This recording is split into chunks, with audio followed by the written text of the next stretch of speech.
Olá, graça e a paz da parte de Deus, nosso Pai, e da parte de nosso Senhor e Salvador Jesus Cristo, seja com você. Nós fizemos ontem um vídeo, ainda passeando pela primeira epístola de Paulo aos Coríntios, e chegamos no capítulo 13, que é bem conhecido, 1 Coríntios 13, que fala da excelência suprema do amor, né? Ele conclui dizendo: agora pois permanecem a fé, a esperança e o amor, esses três, mas o maior destes é o amor. Capítulo 14 ele começa dizendo: segui o amor e procurai com zelo os dons espirituais, mas principalmente o de profetizar, porque o que fala a língua estranha não fala aos homens senão a Deus, porque ninguém o entende. Em espírito fala em mistérios, mas o que profetiza fala aos homens para edificação, exortação e consolação. Quem fala língua estranha edifica-se a si mesmo, mas o que profetiza edifica a igreja. Eu quero que todos vós faleis línguas estranhas, mas muito mais que profetizeis, porque o que profetiza é maior do que fala línguas estranhas, a não ser que também interprete, para que a igreja receba a edificação. Você veja que o tão falado pelas igrejas pentecostais dom de língua, Paulo dá uma exortada nesse negócio, né? Primeiro que o original era uma tradução simultânea. Pessoas de várias nacionalidades ouviam cada um a sua própria língua. E aqui ele diz, é muito claro, né? Se você não como é que se diz, não traduz o que você está falando, que proveito isso tem? Nenhum. Ele diz: e agora, irmãos, se eu for ter convosco falando língua estranha, que vos aproveitaria? Se vos não falasse por meio de revelação, de ciência ou da profecia ou da doutrina?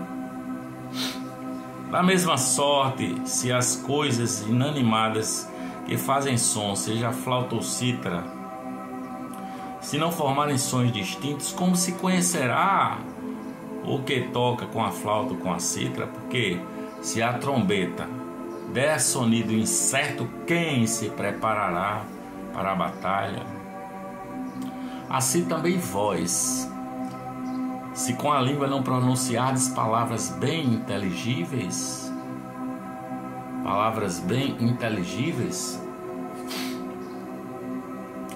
como se entenderá o que se diz? Porque estareis como que falando ao ar.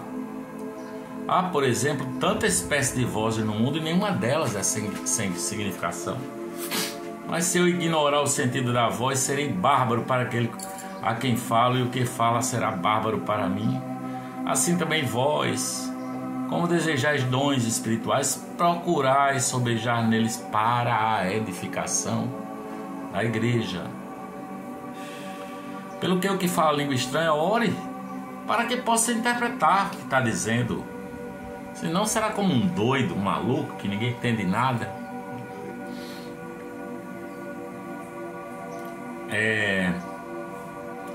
Porque se eu orar em língua estranha, meu espírito ora bem. Porque orar se ora de qualquer jeito quando você tem um coração firmado em Cristo Jesus. Se ora até no silêncio da sua alma. O meu espírito ora bem, mas o meu entendimento fica sem fruto. Que farei, pois?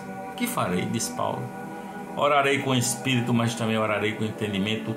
Cantarei com o espírito, mas também cantarei com o entendimento.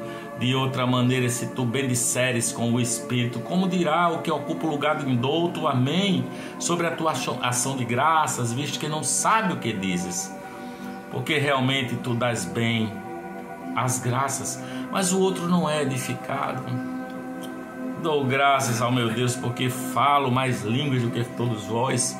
É bom frisar, Paulo falava língua que existe. Ele era um homem estudado, ele era um poliglota. Não era nada dessas línguas aqui que a gente vê nas igrejas labassura, lavraçária, não sei o que mais, né? Ele diz, olha, dou graças ao meu Deus porque falo mais língua do que vós todos. Todavia eu antes quero falar na igreja 5 palavras na minha própria inteligência, para que possa também instruir os outros, do que 10.000 palavras em uma língua que ninguém conhece. Irmãos, não sejais meninos no entendimento, mas sede meninos na malícia, e adultos no entendimento. Está escrito na lei: por gente de outras línguas e por outros lábios falarei a este povo, e ainda assim me não ouvirão, diz o Senhor. De sorte que as línguas são um sinal, não para os fiéis. Olha esse versículo. Mas para os infiéis. E a profecia não é sinal para os infiéis, mas para os fiéis. Se, pois, toda a igreja se congregar num lugar e todos falarem línguas estranhas, e entrarem doutos ou infiéis, não dirão porventura que vocês estão loucos? Mas se todos profetizarem e algum indouto ou infiel entrar, de todos é convencido, de todos é julgado, os segredos do seu coração ficarão manifestos, e assim, lançando-se sobre o seu rosto, adorará a Deus, publicando que Deus está verdadeiramente entre vós. Que farei, pois, irmãos, quando vos ajuntais? Cada um de vós tem salmo, tem doutrina, tem revelação, tem língua, tem interpretação. Faça-se tudo para a edificação da igreja. E se alguém falar língua estranha, faça isso por um ou dois, ou quando muito 3 no máximo, e por sua vez, e haja intérprete. Você veja que não tem nada a ver com o que eles fazem nas igrejas aí ditas pentecostais, né? Porque tem hora que fala todo mundo de uma vez só. Paulo diz, rapaz, se um falar, que seja no máximo 2, no máximo 3, e haja quem interprete o que é que está se dizendo. Mas se não houver quem interprete, esteja calado na igreja, fale consigo mesmo e com Deus, e falem 2 ou 3 profetas, e os outros julguem. Mas se a outro que estiver sentado for revelada alguma coisa, cale-se o primeiro, porque todos podereis profetizar uns depois dos outros, para que todos aprendam e todos sejam consolados. E os espíritos dos profetas estão sujeitos aos profetas, porque Deus não é Deus de confusão, senão de paz, como em todas as igrejas dos santos. As mulheres estejam caladas nas igrejas, porque lhes não é permitido falar, mas estejam sujeitas, como também ordena a lei. É importante frisar aqui que o contexto histórico era outro, né? A mulher naquele contexto que Paulo vivia era um ser que não tinha muita expressão, precisava ficar calada mesmo. E se querem aprender alguma coisa, interroguem em casa seus próprios maridos, porque é indecente que as mulheres falem na igreja. Porventura saiu dentre vós a palavra de Deus? Ou veio ela somente para vós? Se alguém cuida ser profeta ou espiritual, reconheça que as coisas que vos escrevo são mandamentos do Senhor. Mas se alguém ignora isso, que ignore, porque, portanto, irmãos, procurai com zelo profetizar. Não proibais quem quiser falar línguas, mas faça-se tudo decentemente e com ordem. Também vos notifico, irmãos, o evangelho que já vos tenho anunciado, o qual também recebestes e no qual também permaneceis, pelo qual também sois salvos, se o retiverdes tal como vos tenho anunciado. Se não é que creestes em vão, porque primeiramente vos entreguei o que também recebi, que Cristo morreu por nossos pecados, segundo as Escrituras, e que foi sepultado e que ressuscitou ao 3º dia, segundo as Escrituras, e que foi visto por Cefas e depois pelos 12, depois foi visto uma vez por mais de 500 irmãos, dos quais vive ainda a maior parte, mas alguns já dormem também. Depois foi visto por Tiago, depois por todos os apóstolos e por derradeiro de todos. Me apareceu também a mim como a um abortivo. Como a um abortivo, porque eu sou o menor dos apóstolos, que não sou digno de ser chamado apóstolo, pois que persegui a igreja de Deus, mas pela graça de Deus sou o que sou, e a sua graça para comigo não foi vã. Antes trabalhei muito mais do que todos eles, todavia não eu, mas a graça de Deus que está comigo. Então, ou seja eu, ou sejam eles, assim pregamos e assim haveis crido. Ora, se se prega que Cristo ressuscitou dos mortos, como dizem alguns dentre vós que não há ressurreição dos mortos? E se não há ressurreição dos mortos, também Cristo não ressuscitou. E se Cristo não ressuscitou, é vã a nossa pregação e também é vã a nossa fé.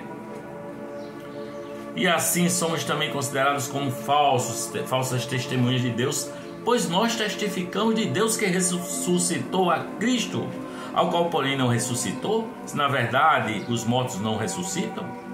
Porque se os mortos não ressuscitam, também Cristo não ressuscitou. E se Cristo não ressuscitou, é vã a vossa fé, e ainda permaneceis nos vossos pecados. E também os que dormiram em Cristo estão perdidos. Se esperamos em Cristo só nesta vida, somos os mais miseráveis de todos os homens. Tem gente que só espera tudo de Deus aqui nessa vida, né? É a casa, o carro zero, é riqueza, é poder. Mais miserável de todos os homens. Mas agora Cristo ressuscitou dos mortos e foi feito as primícias dos que dormem, porque assim como na morte veio por um homem a morte, também a ressurreição dos mortos veio por um homem, porque assim como todos morrem em Adão, assim todos serão vivificados em Cristo, mas cada um por sua ordem. Cristo as primícias, depois os que são de Cristo na sua vinda, depois virá o fim, quando tiver entregado o reino a Deus, ao Pai, e quando houver aniquilado todo o império e toda a potestade e força, porque convém que reine até que haja posto a todos os inimigos debaixo de seus pés. Ora, o último inimigo a ser aniquilado é a morte.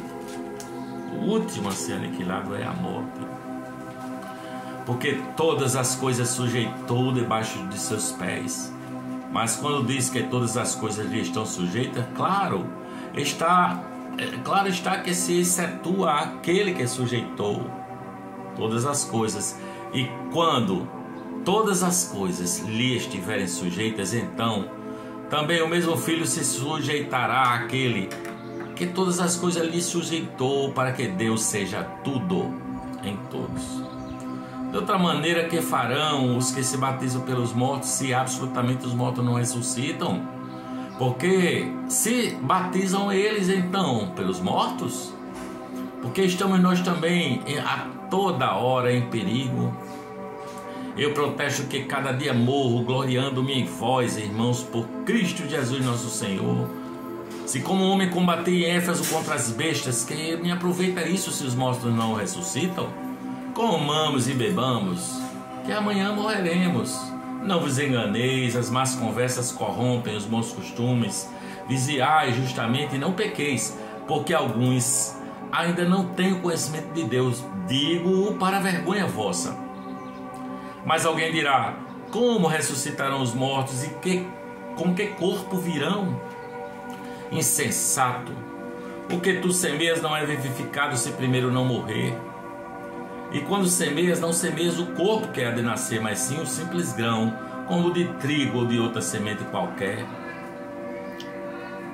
Mas Deus dá-lhe o corpo como quer, e a cada semente o seu próprio corpo.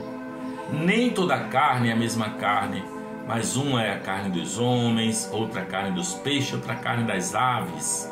E há corpos celestes e corpos terrestres, mas uma é a glória dos celestes e outra a glória dos terrestres. Uma é a glória do sol, outra a glória da lua, outra a glória das estrelas, porque uma estrela difere de glória de outra estrela, assim também a ressurreição dos mortos. Semeia-se o corpo em corrupção, ressuscitará em incorrupção, incorruptível. Semeia-se em ignomínia, ressuscita-se em glória. Semeia-se em fraqueza, ressuscitará com vigor. Semeia-se corpo animal, ressuscitará corpo espiritual. Se há corpo animal, há também corpo espiritual.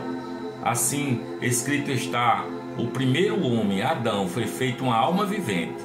O último Adão, em espírito vivificante, mas não é o primeiro o espiritual, senão o animal, e depois o espiritual. O primeiro homem da terra é terreno, o segundo homem, o Senhor, é do céu. Qual o terreno, tais são também os terrenos, e qual o celestial, tais também são os celestiais. E assim como trouxemos a imagem do terreno, traremos também a imagem do celestial. E de agora, digo isso, irmãos, que carne e sangue não podem herdar o reino de Deus. Assim como a corrupção herda a incorrupção, nem a corrupção herda a incorrupção.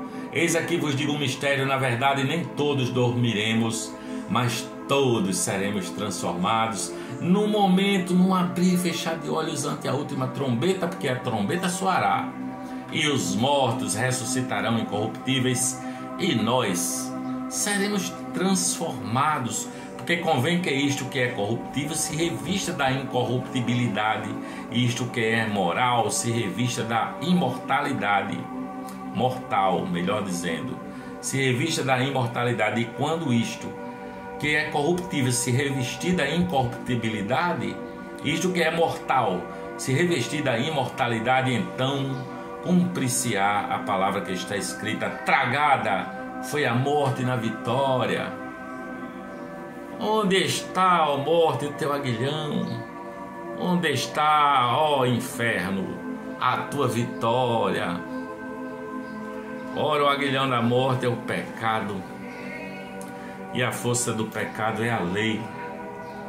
Mas graças a Deus, que nos dá a vitória por nosso Senhor Jesus Cristo.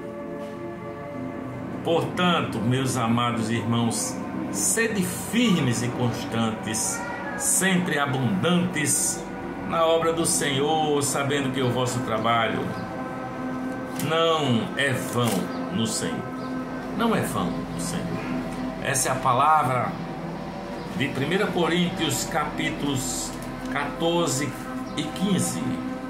Beijo para você, que a paz de Cristo fique contigo, essa paz que excede a todo entendimento, e que o Espírito Santo console seu coração em toda aflição, em toda tribulação, e que a paz de nosso Senhor seja assim para você como algo que você toca de tão verdadeira que é. Beijo e paz.